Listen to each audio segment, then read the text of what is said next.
So we're gonna get right into it. I'm in the Uh, motherland right now, so okay. I want to first and foremost, I want to thank you because it's definitely an honor. You done been a part of a tremendous legacy. You done made world history, especially hip hop history. You know, you like a giant. You know, part of one of the most notable records in hip hop. But you know, you got an extensive catalog, of course. So you know, I want to welcome you to the show and thank you again. And for the viewers who may not recognize you, or you know, let them know what your name is and definitely where you're from. Yo, my name is SlimKid Trey. Born in Los Angeles, South Central Los Angeles, California. I'm in the group called The Far Side. And man, this year, November, probably the 24th or something, will be our 30-year anniversary of our first album, Bizarre Ride to the Far Side. Wow, that's amazing. That's amazing. Let me see. My next question is this: by you coming from LA, how did you first get exposed to hip hop? I mean, did you catch it on TV like the rest of the world, or on the radio, or was it already out in the community by that time? Man, so yeah, hip hop was it's really interesting because like I was definitely into like a lot of new waves music.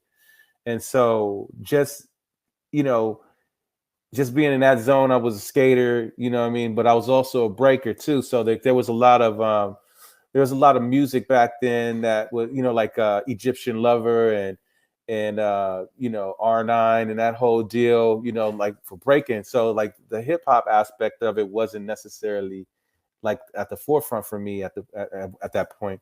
But I had a friend, her name was Adrian. We went to Inglewood High School, and she was a dancer too. And she was like, "Yo, Trey," she was like, have you checked out this hip hop stuff?" And I'm like, "Nah, I need to get with it." You know what I mean? So I started kind of digging around, and then my other friend, Sean Margula, he introduced me to like Run DMC and the Fat Boys and stuff like that. So I was like, we dove in, I kind of dove into that, listened to a lot of LL Cool J. My first real hip hop tape was probably Radio, LL Cool J's album. You know what I mean? So like digging into that and then cruising around with BDP, loving that. You know what I mean? Those were like my entryways into hip hop. Now, when did you begin to participate as far as like being an MC and writing rhymes and you know? Well, I went to El Camino College back in '89, and I really wasn't interested in being like an MC or anything, like but I did write a lot. And I had a good friend, his name is Robert Tillis. His MC name was The Rhythm, and he came out like kind of like years ago. But I went to school with him, and we used to write raps together.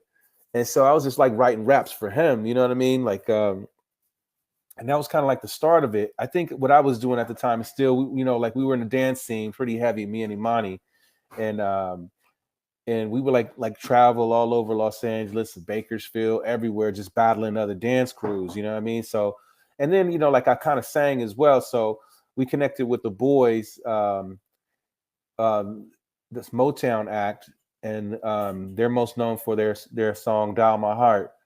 So we used to hang out with them, and that's where we met Rosie Perez, who eventually got us, the ability to audition for In Living Color, and that's how we got to dance on In Living Color and the whole deal. But long story short, is that was like kind of like the route to me actually doing the MC thing.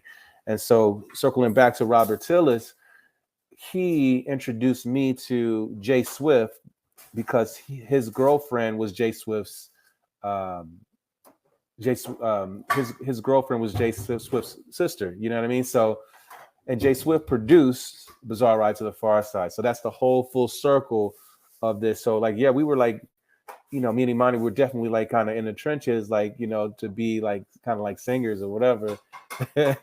But it turned into rapping.